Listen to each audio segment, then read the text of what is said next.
the importance of passing it on to our kids, and how to practically teach our kids integrity. So, integrity, as defined in the dictionary, is moral soundness, honesty, uprightness, the state or quality of being entire or complete. It means wholeness. So the book defines integrity as living out the truth. It's practicing and making daily choices to live out what you really believe. I also sometimes think when I'm trying to understand a word, it's helpful to look at the contrast of it. So some opposites to integrity would be lying. I think this is an opposite of integrity that I can do it. Being passive aggressive, manipulative, dishonest, and duplicitous.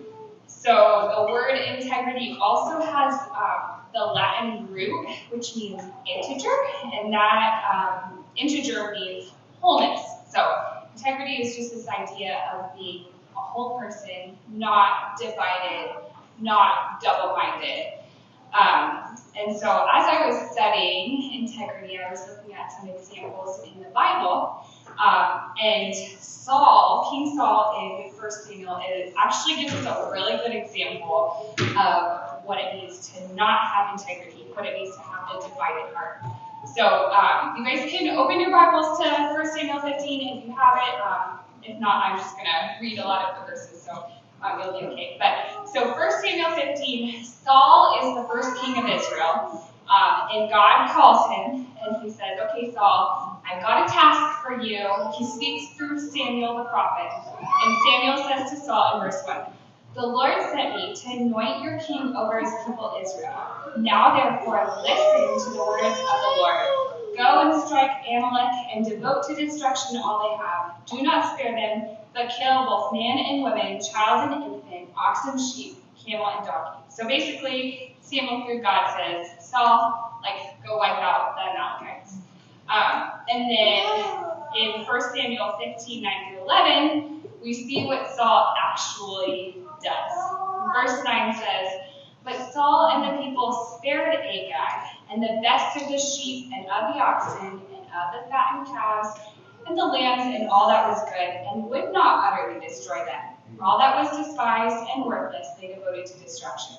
So he had obeyed. He devoted some of the things to destruction, but he actually kept what was still good and what he could actually, his kingdom could profit off of.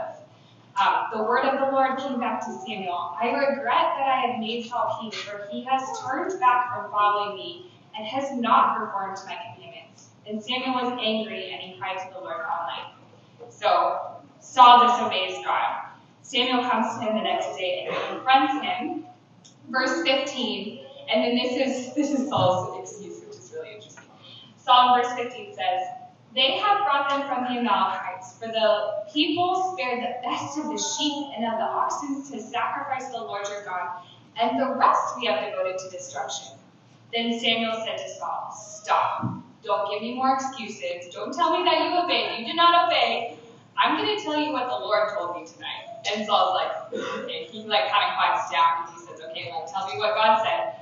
And then Saul says, the Lord anointed you king over Israel, and the Lord sent you on a mission and said, go, devote to destruction the snares, the Amalekites, and fight against them until they are consumed. Why then did you not obey the voice of the Lord? Why did you pounce on the spoil and do what was evil in the sight of the Lord? So then Saul, after saying, yeah, I obeyed the Lord, he kind of gives Samuel some more excuses. Verse 20, he says, and Saul said to Samuel, I have obeyed the Lord. I have gone on the mission on which the Lord sent me. I have brought Agag, the king of Amalek, and I have devoted the Amalekites to destruction. But the people took of the spoil, the people, not me, the people. They took of the spoil sheep and oxen, the best of the things devoted to destruction, to sacrifice to God, the Lord your God, in Gilgal. He said, we took it so that we could give it to God, which was not true. Samuel said, has the Lord as great delight in burnt offerings and sacrifices as in obeying the voice of the Lord? So even if you meant to sacrifice to me, I want your obedience more than I want your sacrifice. Behold, to obey is better than sacrifice, and to listen than the fat of rams. Because you have rejected the word of the Lord, he has rejected you from being king. So clearly this passage shows God does not like divided hearts. He wants whole obedience. He doesn't want our half obedience and for us to kind of on the side, like, oh, okay, I'll obey you here, but I'm going to get on the side these things that will bring me comfort, that will bring me gain. He wants our total obedience. Saul did this because he could profit off the cattle and other things, and so he spared it. He justified his sin. I obeyed God. But the problem was that Saul really didn't trust that the Lord would care for his every need, and he believed that he needed to take matters into his own hands, even if it meant disobeying God's clear commands. And I think we don't have integrity when we feel the need to take matters into our own hands. So, so that's a good example of an undivided heart. So let's look at a divided heart. Let's look at some undivided hearts in the Bible. When I was looking up integrity in the Bible, just some different examples, Job came up as like the most verses. There was a lot of describing Job as integritous. Job 1:1 said, there was a man in the land of Uz whose name was Job, and that man was blameless and upright. And blameless is another word for integrity. One who feared God and he turned away from evil. So the book of Job introduces Job in the beginning as being blameless and upright, and then kind of just a quick background on Job. Job is like blameless and upright, and then Satan comes to God and says, hey, you've got this upright man. If I send him a bunch of trials and like hurt him, he's not going to be integritous anymore. He's not going to be upright. So God says, no, he's going to be upright. And this is what God says to Satan in Job 2:3. Have you considered my servant Job, that there is none like him on the earth, a blameless and upright man who fears God and turns away from evil? He still holds fast his integrity, although you incited against him to destroy him without reason. So Job, after all the trials, still holds on to his integrity. Even later on in Job, God takes away all his kids, he gives him boils all over his body, burns his property, like everything is just decimated in his life. And his wife tells him, do you still hold fast to your integrity? Curse God and die.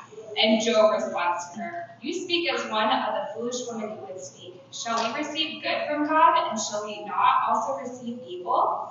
In all this, Job did not sin with his lips. So Job has this deep trust that God will provide for him, and even if all these horrible things happen to him, he believes that I'm going to receive both good from God, and I'm going to receive harm from God because I trust him. He just has this deep trust for him, and that's where his integrity comes out. And then one more example of an undivided heart in the Bible is David. So David is actually the king that comes after Saul, and there's a lot of references to David in the Bible of him having being a man after God's own heart. And David actually wrote a lot of the Psalms. In Psalms 86, he writes himself, teach me your way, Lord, that I may rely on your faithfulness. Give me an undivided heart, that I may fear your name. So we ask God, help me not to be divided, help me to be undivided. And that, you can read 1 Samuel, 2 Samuel, there's lots of times where David chooses to obey God and chooses to trust him when the odds are stacked against him, when he's not sure if he's going to have victory, when he's not sure if he's going to have safety and care. He just has a deep trust in the Lord. But what's interesting with David is he doesn't always have integrity. And I'm sure you guys know his story with Bathsheba, where he commits adultery with a woman on the roof, and then does all these horrible things, even murders a man to cover his sin. That's not integrity. He didn't always have integrity. But what David did do is he returned to his integrity through repentance. When he was able to actually see his sin, he came before the Lord and was broken. And Psalm 51 is kind of our good reference to David's attitude after he sinned. Psalm 51:4 says, against you and you only have I sinned and done what is evil in your sight, so that you may be justified in your words and blameless in your judgment. So in having integrity, because we're sinners, we're all going to fail, having integrity also means repenting from our sin when we've seen that we've done wrong.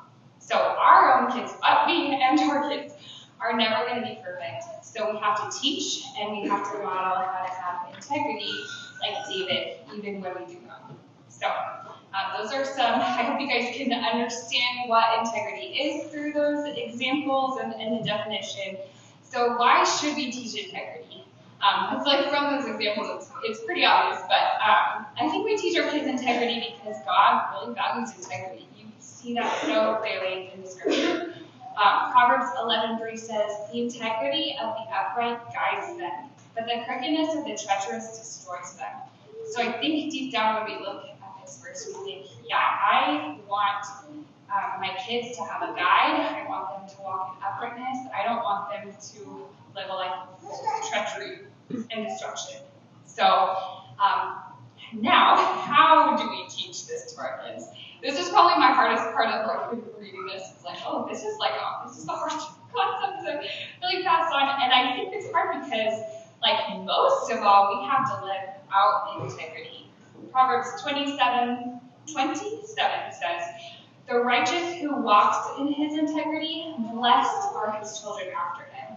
And I think his children are blessed because the best way that they learn integrity is through their parents' example. And I know for myself when I was just studying this, like I was thinking, when are the times that I have a lot of integrity and when are the times that I really struggle with it? I feel like I have the most integrity when I have just like a deep conviction in my heart, like a deep desire to obey God, even if it costs me. And two, when I trust God deeply to care and provide for all my needs. So deeply that I don't have any need to scheme and manipulate to get what I think I need. And then I don't when I'm just not, I don't have integrity when I'm not trusting the Lord. And when I think I need to go my own way. I think of Saul's example is just such a good picture. When I think I need to like get those calves and keep them for myself to just have comfort and security. And so I was thinking, okay, if I want to pass on integrity to my kids, what are some things that I do that will help me to have this like deep desire in my heart to trust the Lord and to obey Him at all costs? I think for me, I have this attitude when I'm really abiding with the Lord, when I'm in my daily discipline of just reading the Word and praying to Him, and I think even just like giving to Him all of my like worries and my anxieties. It's like an act of saying like, I trust you with this. I'm not going to try and get it on my own. I'm giving it to you, Lord. But then there are times, which I'm sure you'll know, that I find myself in places where I'm not believing truth. I just am discouraged, and I don't feel like God is going to care for me, which sounds terrible, but we've all been there. We're all human. And so sometimes when I get in that place, there's one song that always helps me just like really reflect on that, and it's a song called No One Ever Cared for Me Like Jesus. It's by Stephanie Gutfinger, and it is like just so good. And then when I hear it, I'm like, yes, God, only you, like you only care for me like the most, and you're so kind to me, and you're so faithful. So as you're thinking about passing integrity onto your kids, just think about like what are those things that really remind you that God has you and that He cares for you and that you would do anything for Him. And maybe even like write down some of those things, share some with the ladies at your table. I feel like sometimes when I speak it out loud, it helps me to be more accountable. I remember it through the week when I'm having a hard time or whatever. So it just like what reminds you of God's goodness and kindness. So the book has a lot of practical tips on teaching integrity to older kids. I have a 5-year-old, a 3-year-old, and 1-year-old. So reading those, I'm like, okay, this doesn't apply to me. I can't really sit my 5-year-old down and explain to her how good living an integrous life is. Like it's just gonna go over her head, and she's gonna like look at me with a blank stare. So if you are in an older kid stage, I would encourage you to really reference the book. nothing practical for me in that stage, but look is good, and ask the moms around your table, they will have lots of good advice. But this is how we teach our kids integrity when they're 5 and 3. Our 1-year-olds are still, yeah, they're just not going to really get integrity here.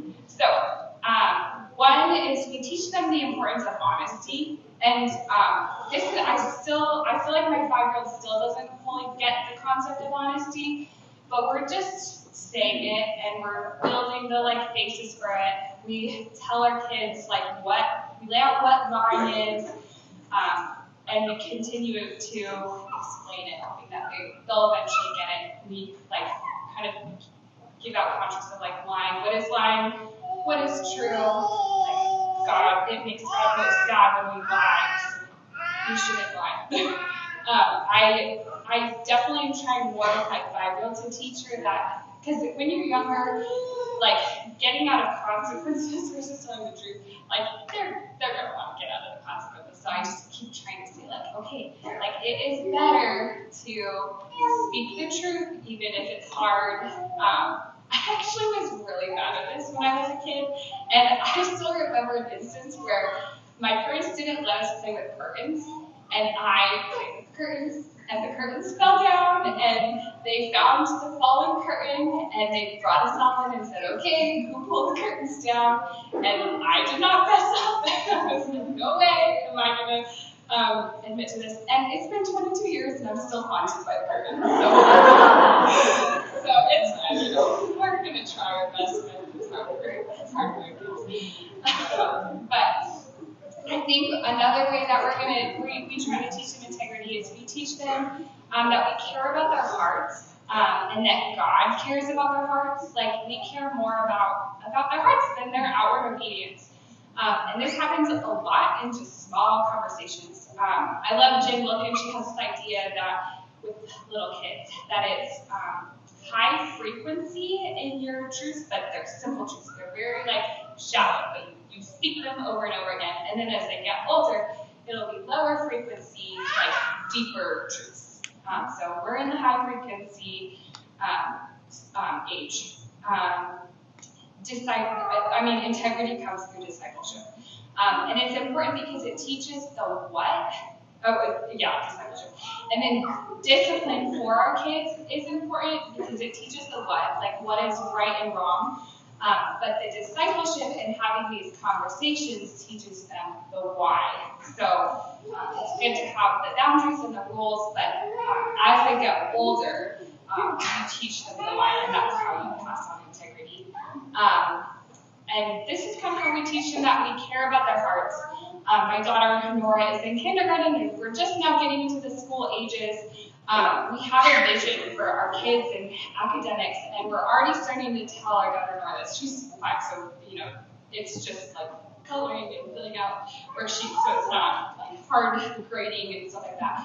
But we just tell her Nora, we don't care about the outcome. We care that you work the hardest. So we care about your heart, not about if you're getting A's. And we'll continue to pass them on to all our kids as they get older. And then we teach them we care about their hearts when we talk about being kind to their siblings. The book talks a lot about integrity, playing out and speaking the truth in love.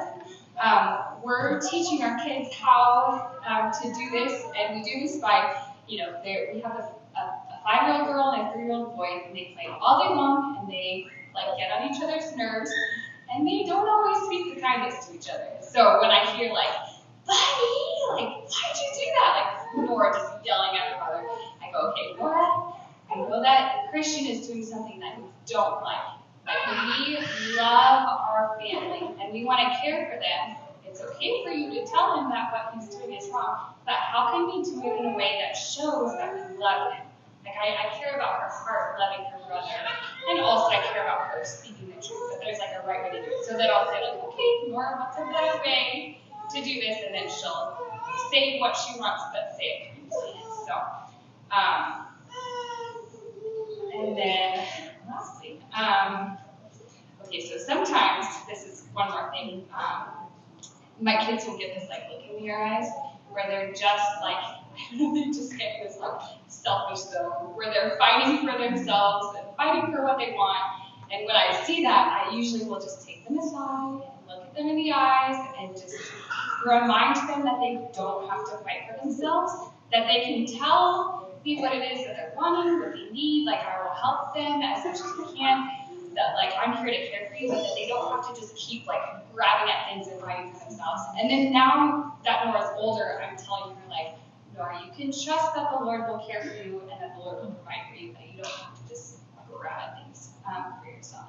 So teaching our kids these truths is not going to happen overnight. It takes a lifetime of discipleship and a lifetime of prayer to God that He's going to transform their hearts. Actually, last night I was trying to pick CJ's brain. I was like, CJ, how did your parents teach you integrity? And he was like, I don't know. Like, I think it was kind of just like, he kind of just realized like it just was like my whole life, like them teaching me this is the right way through discipleship. So and CJ's like one of the, like he has the most integrity I've ever seen. So that's why I was like, you have a lot of integrity. You like have this deep conviction to do the right thing. Like how did this happen? So for him it was just discipleship and the truth and learning that God's ways are good. So I pray over our kids every night that they will love God with their whole hearts. And when I pray this, I'm essentially praying that they will be men and women of integrity, that they're going to love the Lord with their whole hearts, and their actions are going to reflect that love, even if it costs them. So I hope integrity in this talk is helpful. I am also so excited for you to hear from Erin. She has a lot of wisdom to give. And I just have a little intro. But as I was reading chapter 1, I personally felt like really overwhelmed. And it took me back to when my oldest daughter was about 2, and we were just like entering the practical side of parenting. And I was so overwhelmed. And I just deeply wanted to know the 10-step way to produce a perfect and virtuous child. And I was like relentless in my research. But the problem was I had made the outcome a perfect child an idol, and I was getting anxious and miserable. So I just want to encourage us as we begin this book. There's lots of good practical things, and we hear the difficulties and joys of parenting, that we would surrender our kids over to the Lord. In the introduction, the author says that their desire is to help us to parent with more life and freedom and have hope for who God is creating our children to be. We can't do this if we cling to finding the perfect steps in order to have perfect kids. This book and these principles are only going to bring life and clarity if we trust the Lord to care for our children, if we throw perfection out the window, and if we desire wholeness for their hearts over exterior performance. So, having a perfect child can be our master, or Jesus can be our master. And from my own experience, I can tell you that Jesus is a much kinder master. And I pray that we will leave today with a desire for wholeness in our own hearts and wholeness for our children. So let's look over prayer.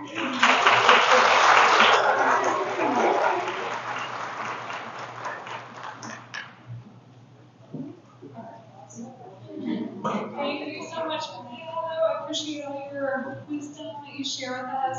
I feel like integrity is such a good one. Phil and I decided, early on in parenting, that honesty is the number one thing that we want out of our kids. So feel free to use this or not. But for our kids, when they get caught in a lie, they eat bread and water for the rest of the day. That's the big sin, I guess, in our house. They can have as much bread and water as they want. They're not starving.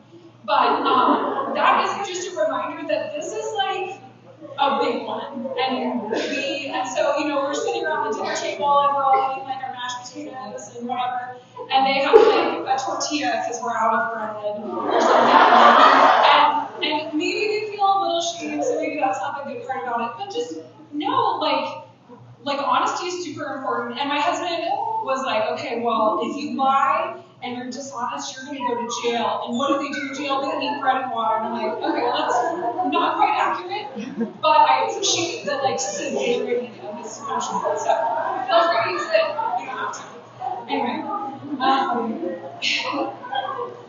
there are different different consequences for different things. But, so I'm doing the first chapter, The Age of Anonymity. And a little bit about me, I have 5 kids. I'm a little shorter than you, but I'll stand tall. So my oldest is 16. I have a 14-year-old, a 13-year-old, 9-year-old, 7-year-old, and 4-year-old. So we're in the thick of this learning and growing up with technology, and it's a scary thing. Some of them are homeschooled or have been homeschooled at different times. We've done public school, or my high school is at Desert Christian. So we've been in the mix in a lot of different places. I myself am not a technology lover. I would rather just hide my head in the sand and pretend none of it exists. So I'm not an expert, but I have experience. My kids are way more technologically savvy than me. I'm like, oh, the printer's not working, and my 13-year-old's like, oh, Mom, did you plug it in? I'm like, no, I don't know, wait. But anyway, so I pretty much outlined the chapter for you. There's a handout, and I think on the back, just some quick resources that we've used. Use them if you want. Don't use them if they don't work for you. And then I have some just practical tips of what we do in our home. So number 1, technology is a tool. So you can fill that out there if you're a blank filler outer. Technology is a tool. It's neither good nor evil itself, but it can be used for good or for evil. So we think about Facebook Marketplace. You can buy things, you can sell things, sometimes it's free, or you can get scammed. It's not the marketplace that's the problem, it's the people using it that are the problem, right? But technology is not going to go away. If anything, it's going to be more prevalent in our lives, so we can't be like me and try to hide our heads in the sand. We have to embrace it and figure out how to have a healthy relationship with it, and teach our kids while they're still under our roof how they can also have a healthy relationship with us. So point number 2 that the author went through is technology is literally rewiring our kids' brains. We have probably all heard about it can be destructive, but I'm just going to list a few of the quick things that she outlined here. So physically, increased use of technology, so that's, social media, gaming, all that kind of stuff, can lead to obesity, diabetes, lack of sleep. As far as brain development goes, it's linked to ADHD, autism, coordination disorder, developmental delays, learning difficulties, sensory processing disorders. And so we all know, as our babies are growing, their brains are developing rapidly. And so before 18 months, they really discourage any use of any technology, anything on the screen. But even as they become teenagers, their brains are still growing and changing.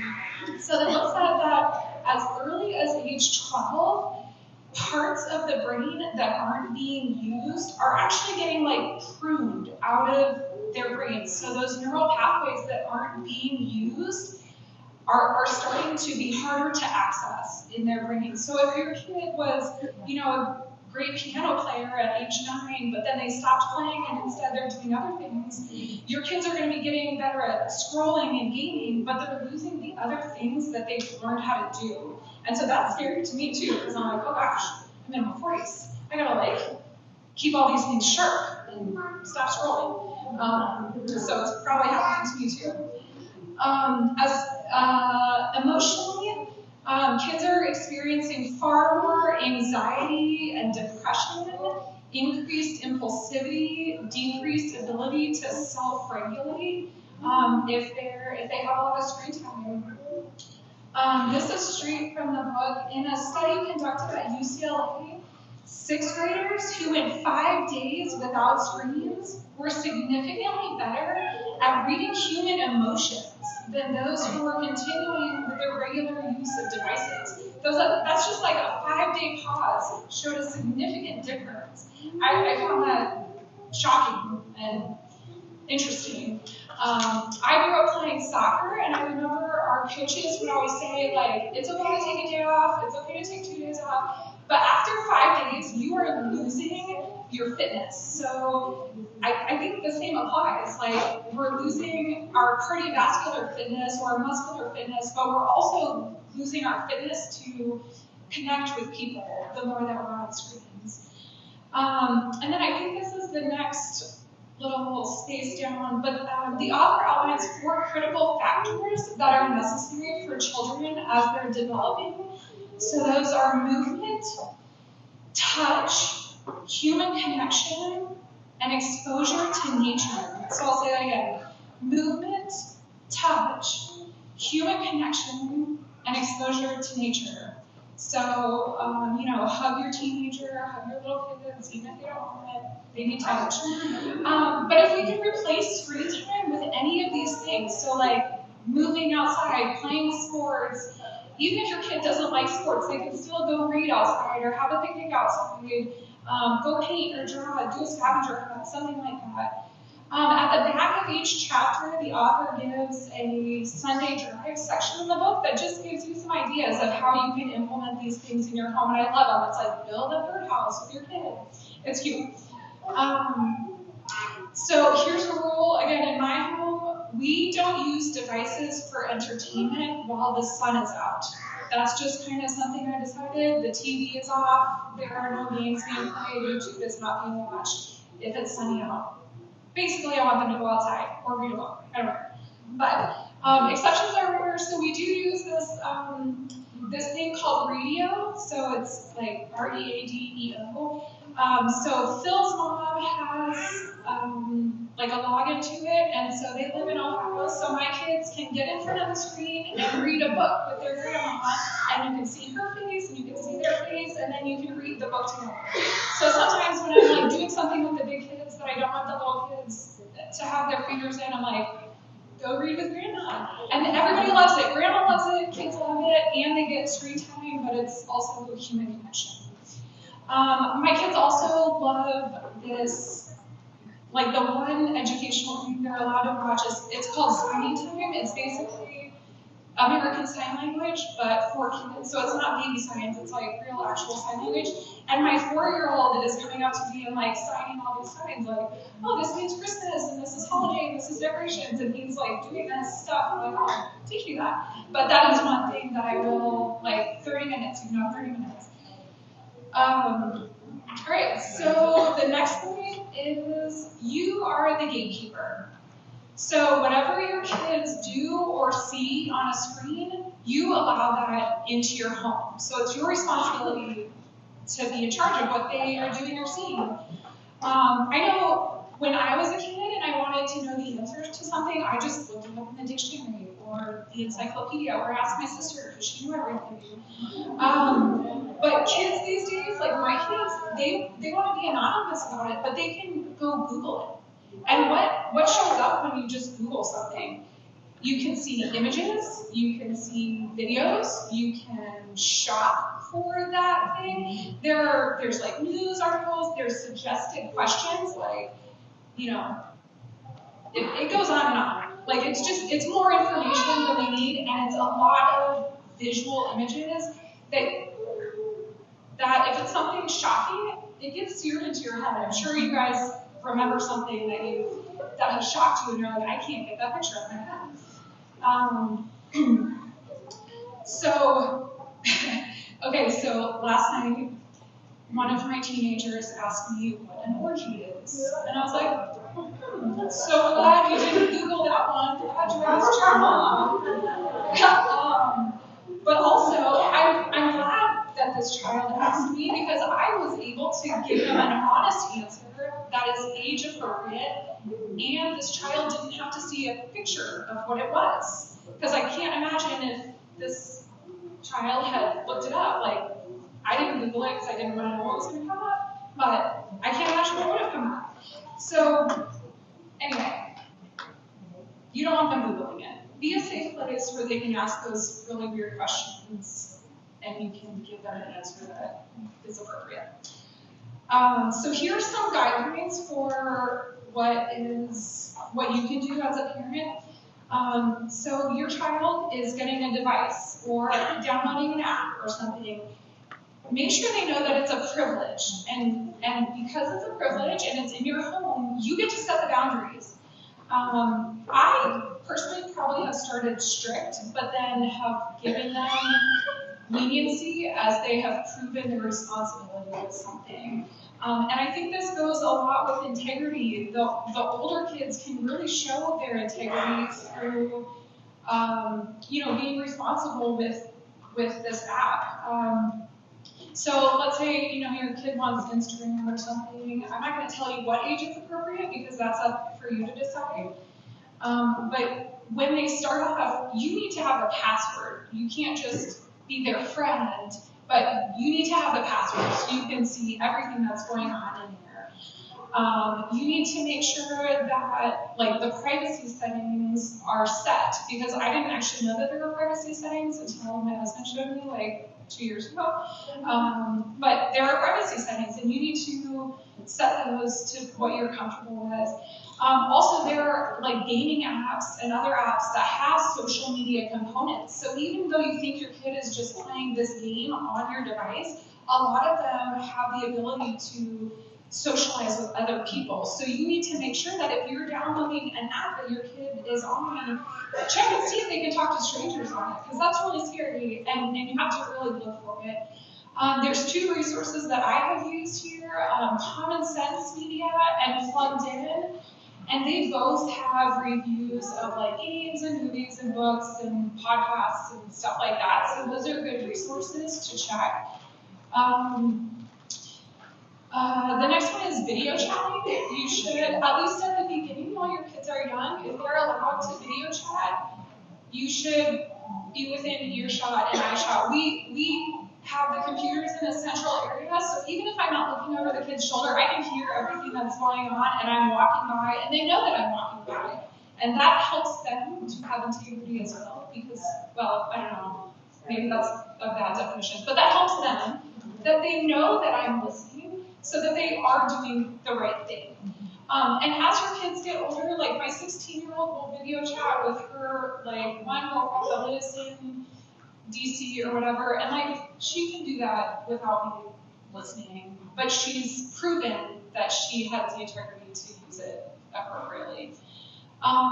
Additionally, for apps, make sure that those apps link to your email account, not your child's email account, because if it links to your email account, you can see if settings are changed or permissions are given and stuff like that. So, or if the password's changed. Oh, I've noticed that you changed your Snapchat password. Interesting. Now I can't look at your snaps chats. What do we call them?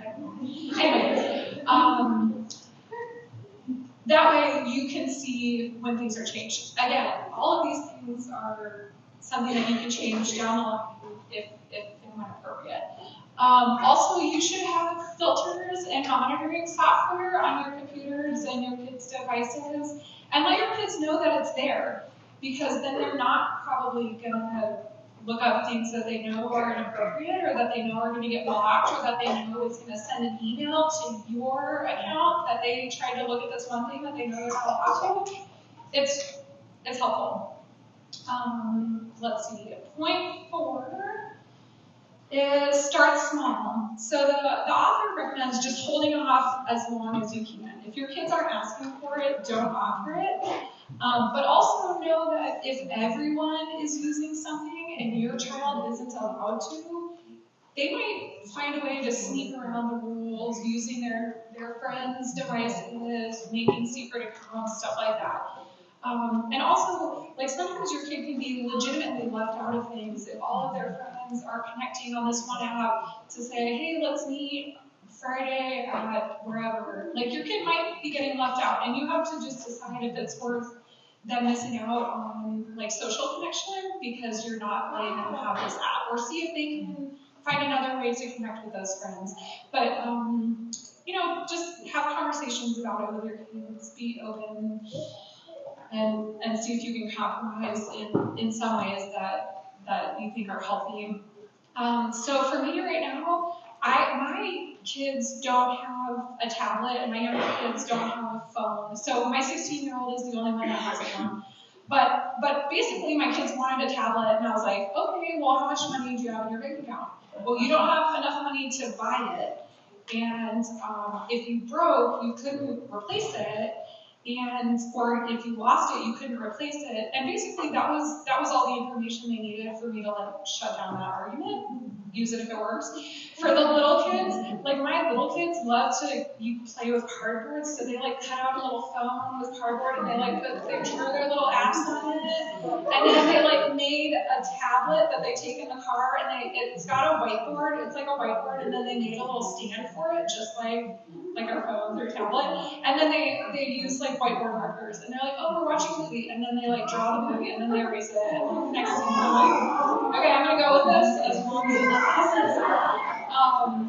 Also, another practical thing is like people don't really have house phones anymore, so we have a kid's phone that is basically our house phone. It just sits on top of the charger all the time. It's not allowed to go in any other room other than there. It's just for emergencies and babysitting. So when my 13-year-old is home by himself, like he can call me, I can call him, but it's not his phone. Like he doesn't get that phone. He doesn't get to do stuff on it. It sits on the counter. My 16-year-old does have her own phone. She needs it because she drives, she babysits. I don't want to be responsible for her schedule anymore, so you do that. But she's proven to be responsible. So as far as like other limits that were recommended in the book is set time limits for apps. Stop using your technology an hour before bedtime to help your brain kind of decompress and get ready for bedtime. Have screen-free zones in your house. So like at our house, just none during meal times, and we don't allow our kids to have devices in their bedroom because there's just no reason for it. Like if you're using your device, sit on the couch, sit at the table. You don't need it in your bedroom. Let's see. Again, put the computer or tablets in a central location. Have a central plug-in location at night. So if you're struggling with a kid that likes to sneak and get screen time, all of the devices go into your bedroom and are charging in your bedroom at night. So you will wake up if they're trying to sneak some screen time in the middle of the night that they're not allowed to have.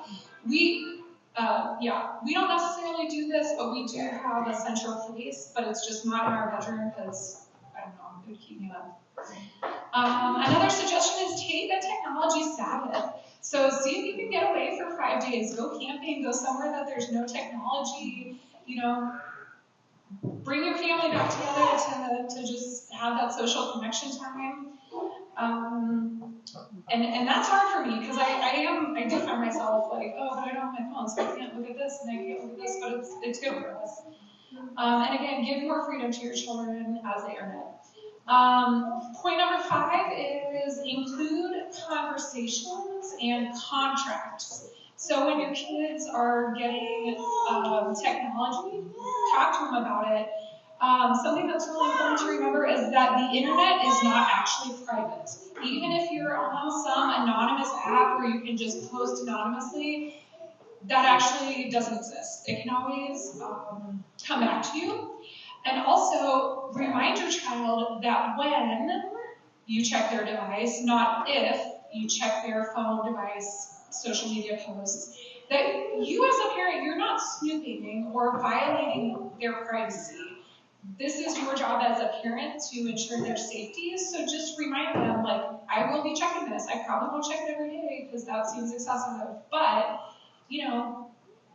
if they're being responsible, you can check it less frequently. And your posts or your snaps can last forever.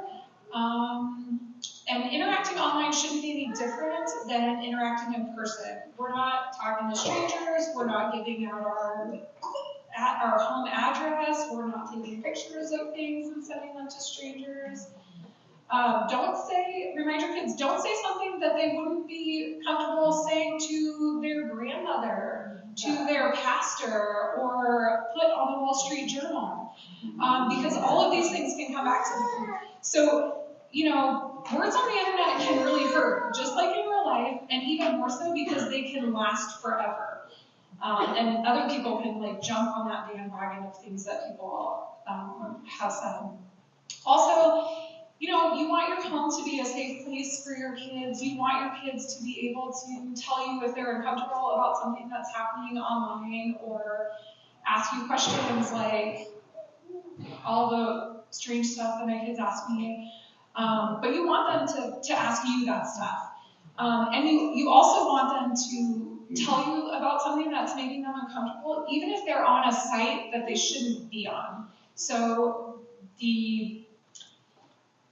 they should know that they'll get in less trouble by showing that they have integrity and changing their course of action, rather than by you finding something that they tried to cover up.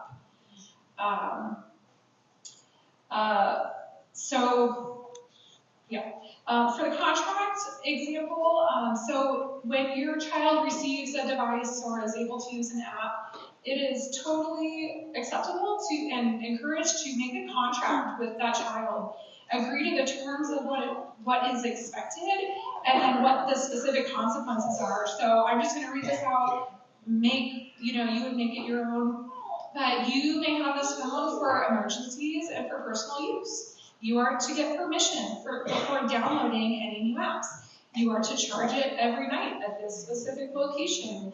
You may have so many minutes of gaming or social media time per day. If you lose or damage this phone, you'll have to pay for it. If you go over the time limits, download apps, change settings, remove monitoring or location software without permission, you will lose privileges for this amount of time. And we as parents reserve the right to check your phone at any time, announced or unannounced. So my kids have been pretty good at this. Like when we do our homeschooling rules, like my kids will help suggest rules and stuff, and then they'll help suggest consequences. Let your child help suggest rules and consequences, and they'll be far more willing to abide by that when they feel like they've had the ability to help make those rules and consequences. All right, almost done. All right, when your kids are on screens, you need to be there too. So my kids got me on this a little while back. We were in public school in Las Vegas, and they were allowed to play on their computers once all their assignments were done. So I assumed that what they were doing was educational, because it got through the school monitoring software. So I was like, oh, must be good. Okay, so coolmathgames.com has nothing to do with math. They're games, and they're relatively benign, but it has nothing to do with math. So don't let the name of the thing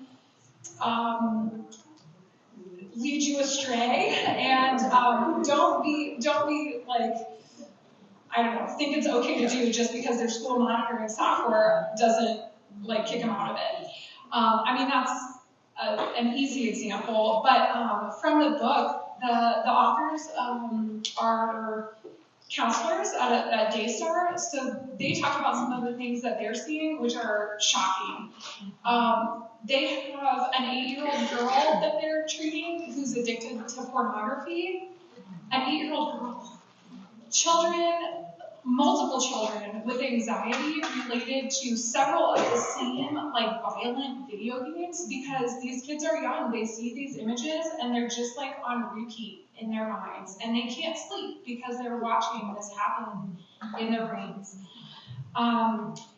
Children can get ideas of self-harm and destructive behavior from blogs on social media, and there's this other book that I highly recommend. It's called Anxious Generation. If you haven't read it, I would totally read it. It scares me out of technology.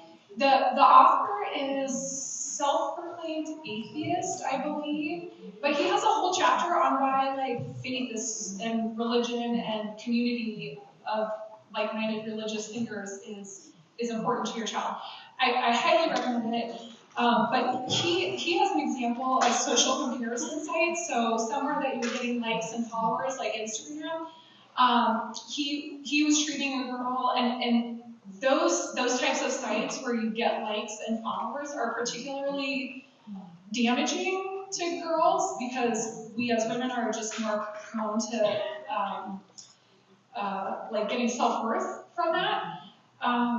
So he was talking about a young woman that he treated. She got an Instagram account when she was 12 or something like that. She started with just like following people that were into fitness and fitness stuff like that.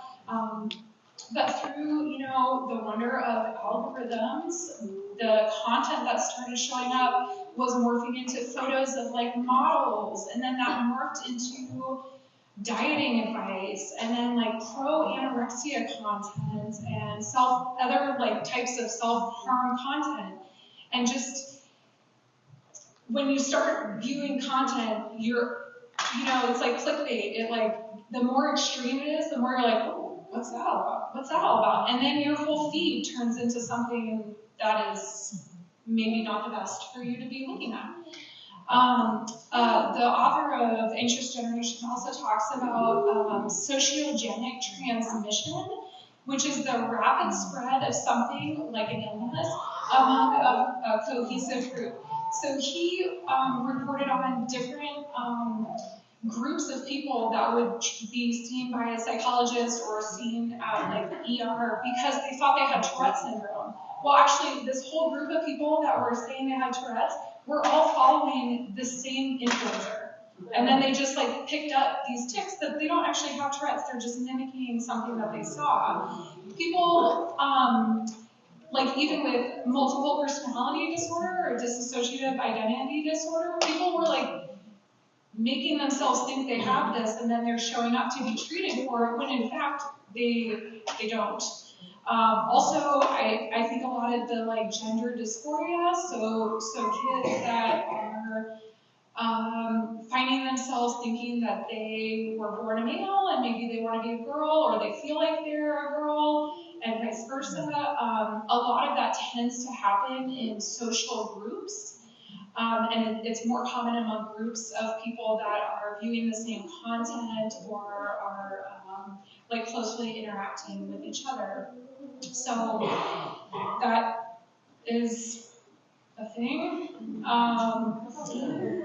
Also, many apps have age requirements, so pay attention to the age requirements, but also pay more attention to your child's maturity level, because maybe your child is 13 but are not mature enough to view this content. Also, kids make secret accounts. There are anonymous apps that I talked about that aren't actually anonymous. There are also like secrecy apps, so this was news to me, but kids can download an app that looks like a calculator, but you can actually hide your like Instagram profile or games or something else under there. So if you're viewing your kid's phone, you're like, oh, they have 7 calculators on here, or it's just a clock or something like that. Or if they just have one, click on it and open it and see that it's actually what it looks like. Because when they're trying to do something that they're not allowed to do, they can be devious. But always with love and honesty, go through these things with your kids. I mean, they can be punished for it, but they also need to know why it's hurtful to them. All right. Use technology to your advantage. You can use it as a reward or a consequence, and there really are valuable apps out there. It's not all bad. We use, my 4th grader is very motivated. He really wants to be playing video games, so if he finishes school before a certain time, he gets a little Lego in his little jar, and every Lego he gets in his jar, like on the weekend or something, he can do 30 minutes of like screen time. I also take Legos out when he is late or just has a really bad attitude. So it can be a tool that they can earn. I think I put some apps out here or on this maybe that we have used and that I do like. There's not a lot, but there's so much educational content. I'm like, why do we need to just entertain ourselves when there's educational content out here? Okay, finally, and this is the most convicting one for me for sure, is your kids hear you some, but they watch you more. So they hear you some, but they watch you more. So give yourself healthy limits and make sure your kids see you abiding by them. If your kids are like, hey mom, can you put down the phone for a second so you can like look at my eyes? I mean, my kids do that, and I'm like, oh, You're right. I'm texting. It's important, but it won't be 5 minutes. Be aware of what you post about yourself. Your kids can read it. They might read it now. They might read it in 20 minutes or 20 years from now. But are you proud or are you okay with them seeing what you've written? Are you divorced and talking bad about your kid's father? Or are you in a tough relationship with your in-laws and you're bad-mouthing your kid's grandma or grandpapa? Like, your kids can see that, and I don't know. It could harm their relationships with other people as well, so I would just be careful with that. And be aware of what you post about your kids. Again, they can read it now or in the future. Like, are they gonna like those cute little naked baby pictures that you post on Facebook? Probably not. And then think about how much power likes and followers have on you and in your life.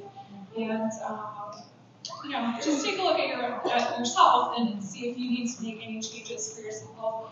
And then finally, like, all in all, technology, it's here to stay. So, when our kids are babies, we hold them really tight. Like, everything that goes in their mouth, every person that they interact with, everything that they do, we have control of. But we need to make sure that we're releasing that grip on our kids so that when our kids do leave our homes, they do have a healthy relationship with technology, or they at least know that they should limit themselves in some way. Okay. Anyway, that's it for me. There's some questions at your tables from both of the talks. So, jump on.